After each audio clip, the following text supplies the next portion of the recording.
Selamat datang di channel ini, tempat di mana cerita-cerita horor dan misteri hidup kembali.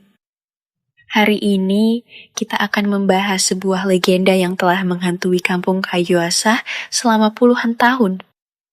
Legenda tentang cincin merah. Sebuah cincin yang konon membawa kutukan mengerikan bagi siapapun yang berani menyentuhnya.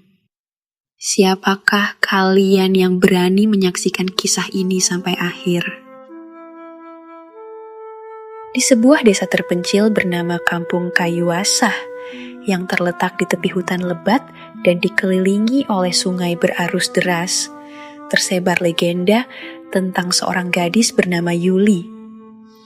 Yuli adalah seorang wanita cantik yang hidup puluhan tahun yang lalu. Ia dikenal sebagai gadis yang ramah dan baik hati, tetapi hidupnya berakhir tragis karena cinta yang terlarang. Yuli dijodohkan dengan seorang pria kaya bernama Hendra, pilihan orang tuanya. Namun, hatinya telah terpaut pada Galih, seorang pemuda miskin yang bekerja sebagai penebang kayu di hutan. Hubungan mereka harus dirahasiakan karena keluarga Yuli tidak akan pernah menyetujui hubungan dengan seseorang yang tidak memiliki status sosial yang setara. Pada malam sebelum pernikahannya dengan Hendra, Yuli menghilang. Keluarganya mencari kemana-mana, tetapi tidak menemukan jejaknya. 3 hari kemudian, tubuh Yuli ditemukan tergantung di sebuah pohon besar di tengah hutan. Di jarinya, terdapat sebuah cincin merah yang diberikan oleh Galih sebagai tanda cinta mereka. Sejak saat itu, desa dilanda ketakutan. Banyak orang yang mengaku melihat penampakan Yuli di malam hari, terutama di sekitar pohon tempat ia ditemukan. Cincin merah itu hilang setelah kematiannya, dan konon siapapun yang menemukannya akan menerima kutukan mengerikan. Bertahun-tahun kemudian, seorang gadis muda bernama Rina tiba di kampung Kayuasah. Ia adalah keponakan dari seorang wanita tua bernama Mbah Sutri yang tinggal di ujung desa. Rina baru saja kehilangan orang tuanya dalam sebuah kecelakaan mobil, dan ia terpaksa pindah ke desa ini untuk tinggal bersama bibinya. Rina adalah gadis yang cerdas dan penuh rasa ingin tahu. Meskipun ia masih berduka atas kehilangan orang tuanya, ia mencoba untuk beradaptasi dengan kehidupan baru di desa. Suatu sore, saat ia sedang membantu Mbak Sutri membersihkan gudang tua di belakang rumah, ia menemukan sebuah buku harian usang. Buku itu milik Yuli, gadis yang menjadi sumber legenda cincin merah. Dari buku harian itu, Rina mulai memahami kisah tragis Yuli. Ia membaca tentang cinta terlarang Yuli dan Galih, serta keputusasaan yang dirasakannya ketika dipaksa menikah dengan Hendra. Di halaman terakhir buku itu, terdapat tulisan yang hampir tidak terbaca. Cincin ini adalah satu-satunya yang tersisa dari cinta kita. Aku akan menjaganya, bahkan setelah kematianku. Rina merasa terpikat oleh kisah itu. Ia memutuskan untuk mencari tahu lebih banyak tentang cincin merah dan legenda di baliknya.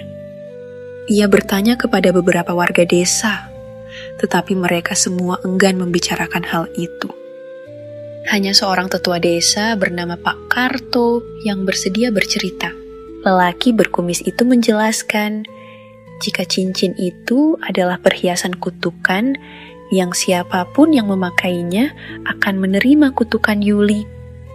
Sehingga ia melarang Rina untuk mencari cincin itu karena bisa mengancam keselamatannya.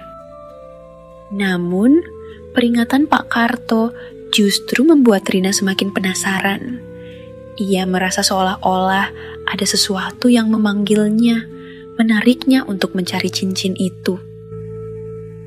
Suatu pagi, Rina memutuskan untuk menjelajahi hutan di tepi desa.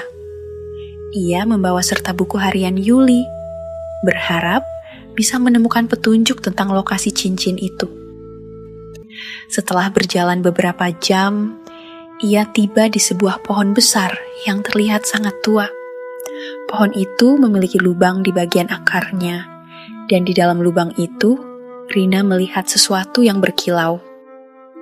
Dengan hati berdebar, Rina mengambil benda itu.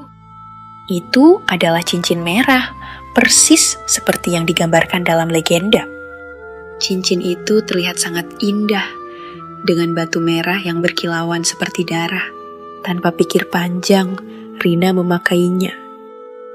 Saat cincin itu melingkar di jarinya, ia merasakan hawa dingin yang aneh menyelimuti tubuhnya.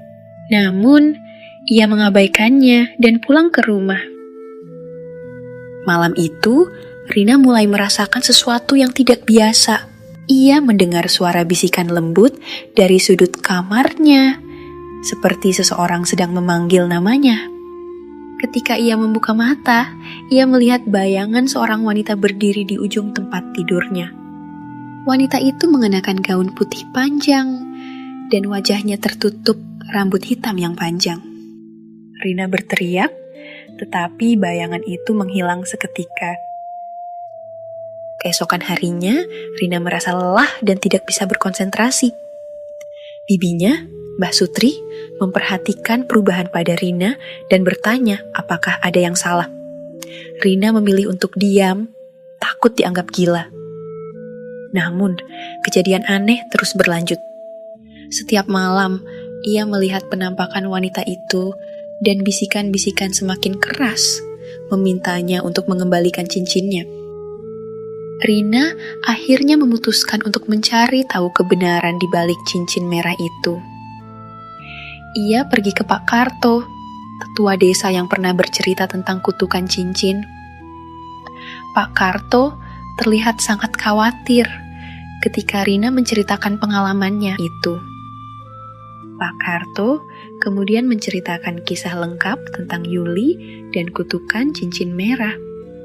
Ia menjelaskan bahwa Yuli tidak bisa beristirahat dengan tenang karena cincin itu masih berada di dunia orang hidup.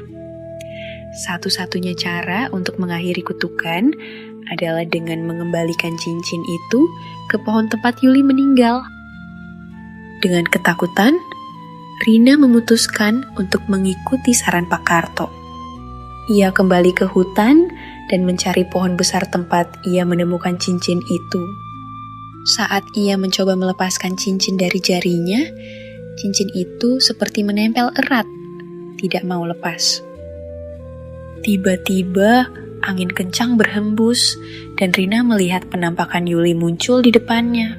Wajah Yuli yang awalnya tertutup rambut perlahan terlihat, matanya kosong dan penuh dendam.